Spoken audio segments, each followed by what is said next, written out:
अक्षस्रगपरशं गदेषु कुलशं पदमं धनुष्कुण्डिकां दण्डं शक्तिमशिं च चर्मजलजं घण्टां सुराभाजनं शूलं पाशसुदर्शने च ददतीं हस्तैः प्रसन्नाननां सेवे सैरिव मर्दनीमिहि महां लक्ष्मीं सरोजस्थिताम्। नमस्कार, स्वागत है आपका आचार्य वाणी में। मैं आचार्य डॉक्टर विक्रमादित्य आपके साथ हूँ। आज का विषय हम जो आपके समक्ष उपस्थित करने जा रहे हैं कि मिथुन राशि वालों के लिए ग्रह नक्षत्रों का योग अक्टूबर के मध्यकाल में किस प्रकार का रहेगा। देखिए मिथुन राशि वालों, आप बुध प्रधान राशि वाले हो और बुध महाराज चल रहे हैं इन दिनों अस्त, और अभी इन्हीं दिनों में बुध हो जाएंगे उदय, और ये आपके लिए सबसे पॉजिटिव आएंगे। राशि के स्वामी जब अस्त चल रहे होते हैं तो कई प्रकार से मनोमस्तिष्क में थोड़ा सा कुटकुट चलती रहती है, लेकिन ये अक्टूबर का मध्यकाल जो है बहुत महत्वपूर्ण है। इसमें शुक्र परिवर्तन की तरफ जा रहे हैं, शुक्र बृहस्पति का समसप्तक योग बन रहा है। इसके साथ साथ सूर्य परिवर्तन की तरफ जा रहे हैं। यदि आपकी राशि के अनुसार से बात करें तो पंचम भाव बुद्धि में जाकर सूर्य नीच के हो जाएंगे। इसके साथ साथ बुध मंगल भी परिवर्तन कर मंगल भी नीच के होने जा रहे हैं।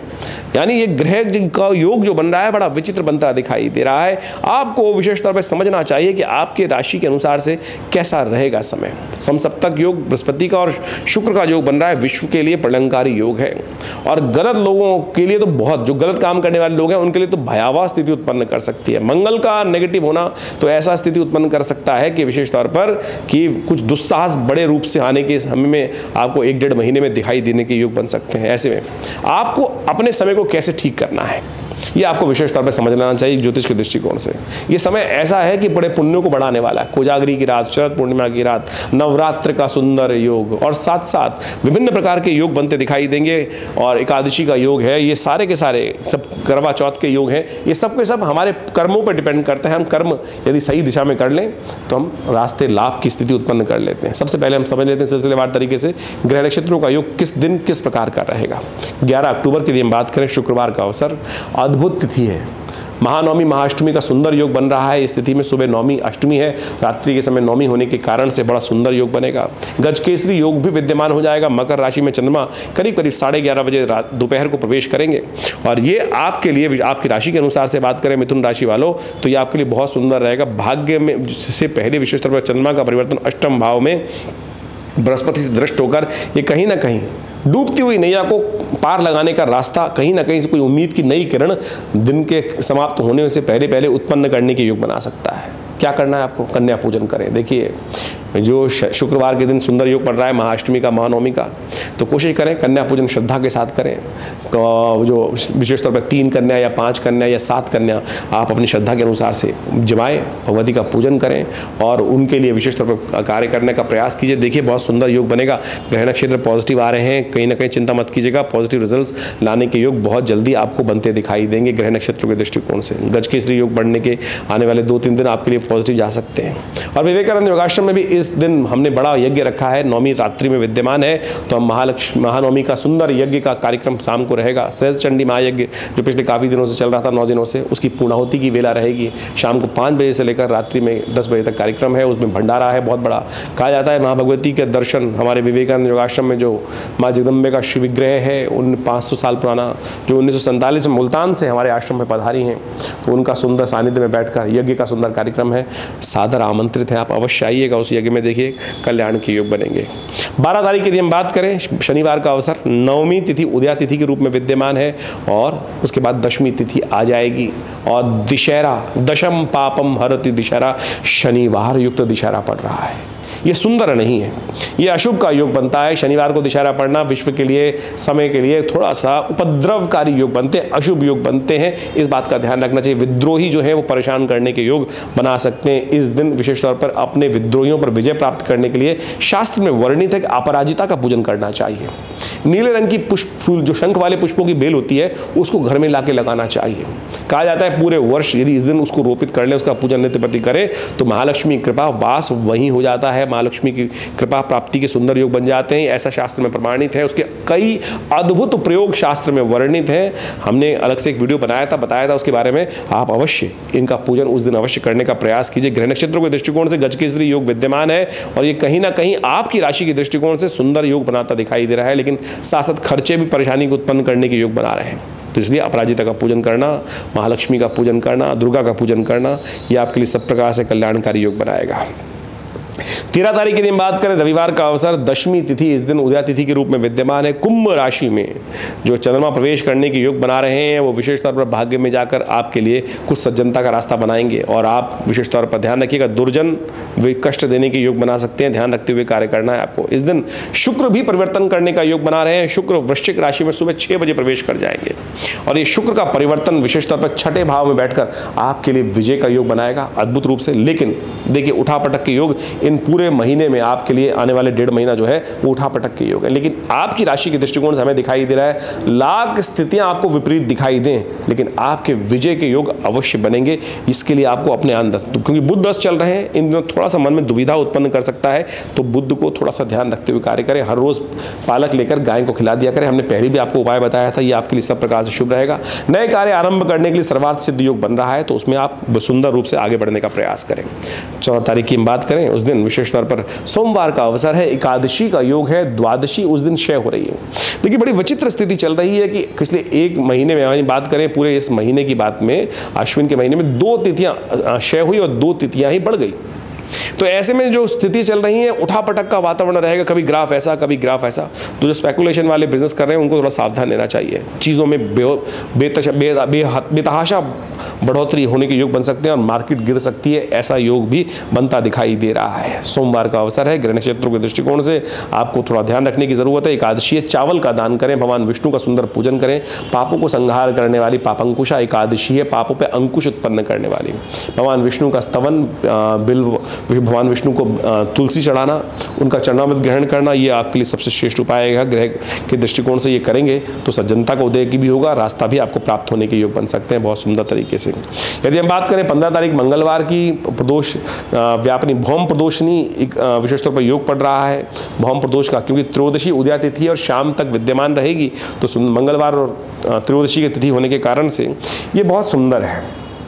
यदि जीवन में कई बार कहा जाता है शास्त्र के दृष्टिकोण से, यदि आपका कोई लोन है वो उतर ही नहीं रहा है, तो इस तिथि का उपयोग करना चाहिए। सुंदरकांड का पाठ, हनुमान चालीसा का पाठ जितना करेंगे वो उतना कहीं ना कहीं विभीषण विशेष तौर पर जो संतति है उसका पाठ करना चाहिए।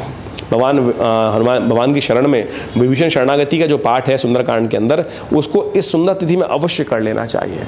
कहा जाता है कि जो संपत्ति भगवान शिव ने तप करने के बाद रावण को प्राप्त कराई थी, इस जो विशेषतः विभीषण जी ने जिस प्रकार से भगवान की शरणागति प्राप्त करी, उसका यदि पाठ कर ले तो कैसे ही कष्ट हो जीवन से उससे निवृत्ति के योग बन जाते हैं। यह काट्य प्रयोग है, इस स्थिति में अवश्य करने का प्रयास करना चाहिए। ग्रह नक्षत्रों के दृष्टिकोण से मीन में चले जाएंगे चंद्रमा करीब करीब शाम को 4:45 बजे के आसपास, और ये आपके लिए कहीं ना कहीं विजय का योग बनाते दिखाई देंगे। कर्म का फल पूरी तरह से आपको प्राप्त करने के योग बना सकते हैं। आने वाला जो समय है वो आपकी मेहनत के अनुसार से लाभ प्राप्ति के योग बनाता दिखाई दे रहा है।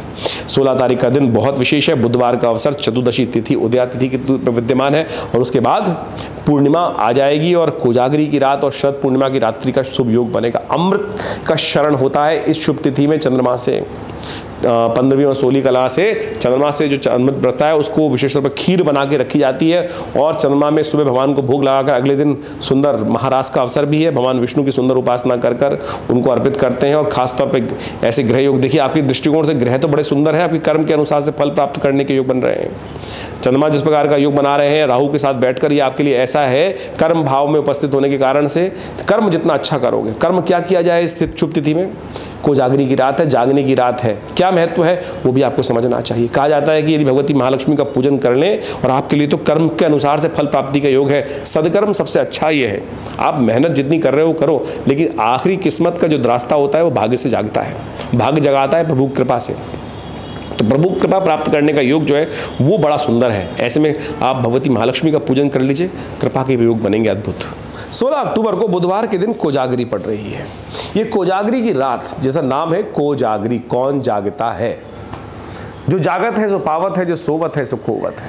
महालक्ष्मी की कृपा प्राप्त करने की अद्भुत रात्रि है और कहा जाता है भगवती महालक्ष्मी जो इस दिन रात में उनका स्मरण करते हैं, उनका यज्ञ करते हैं, उनका पूजन करते हैं, चांद की रात में बैठकर उस पूर्णिमा के चांद के अंदर बैठकर भगवती का जो स्तवन करते हैं, उनके जीवन में समस्त प्रकार से कृपा प्राप्ति करने के योग बन जाते हैं। ये हमने अकाट्य प्रयोग देखा है शास्त्र के दृष्टिकोण से।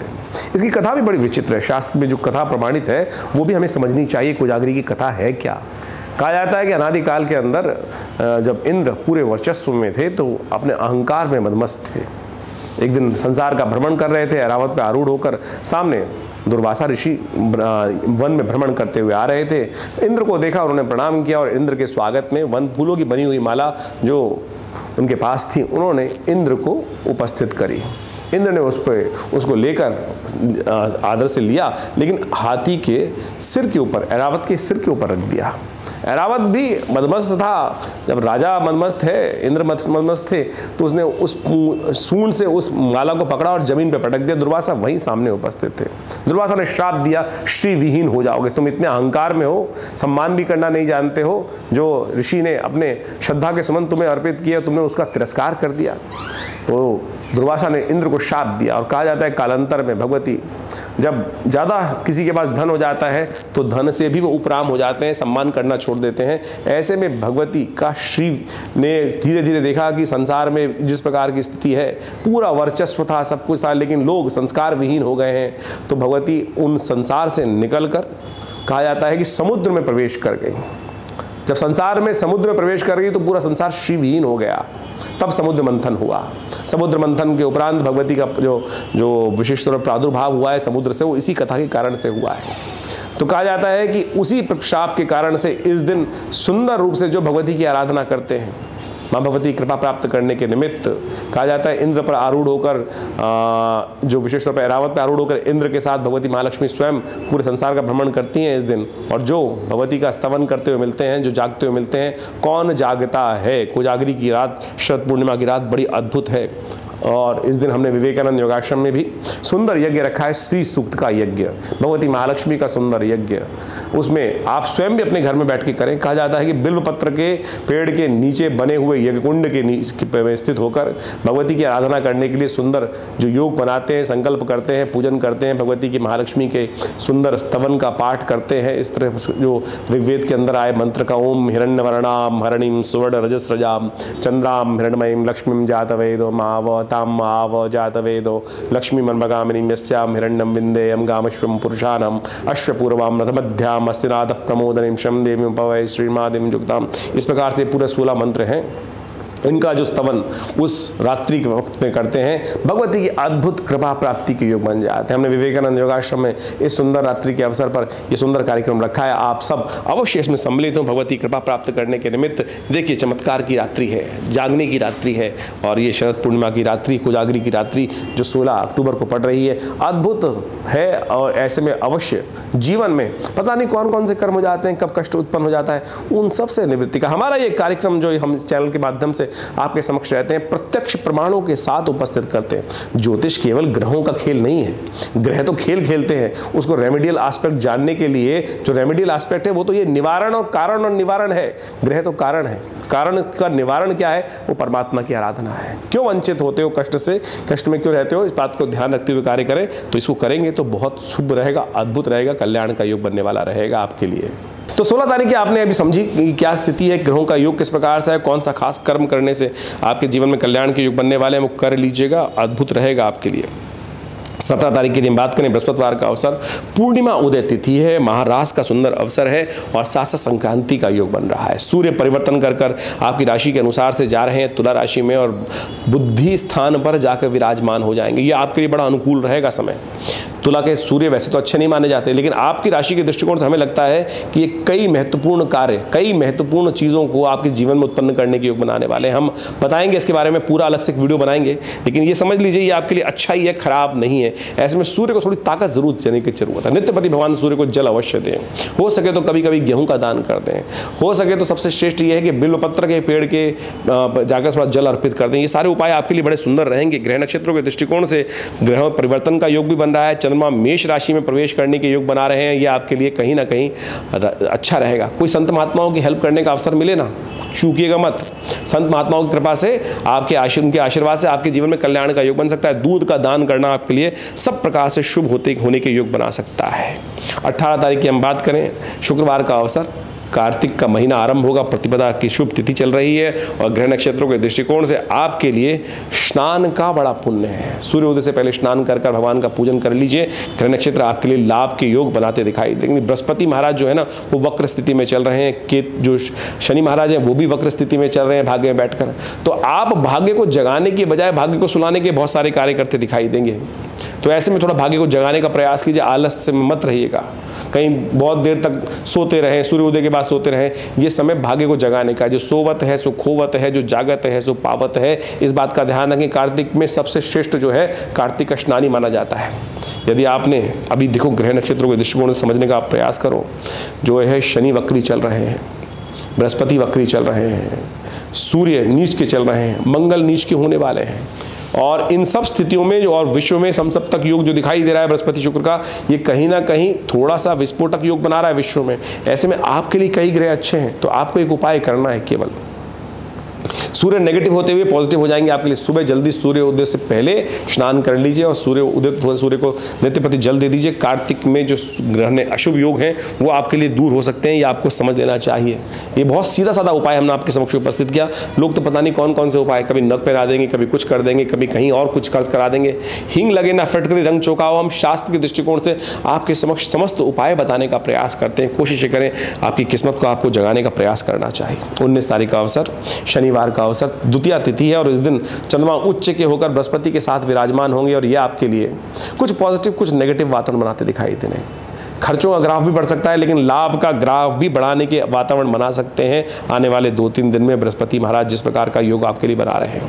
बस आपको ध्यान रखना है, केसर का सेवन, हल्दी चीज़, पीली चीज़ों का दान, ये अवश्य करने का प्रयास कीजिए। देखिए शनि भी अनुकूल होंगे और बृहस्पति के कारण से ये उपाय कर लेंगे तो लाभ के योग बन जाते हैं।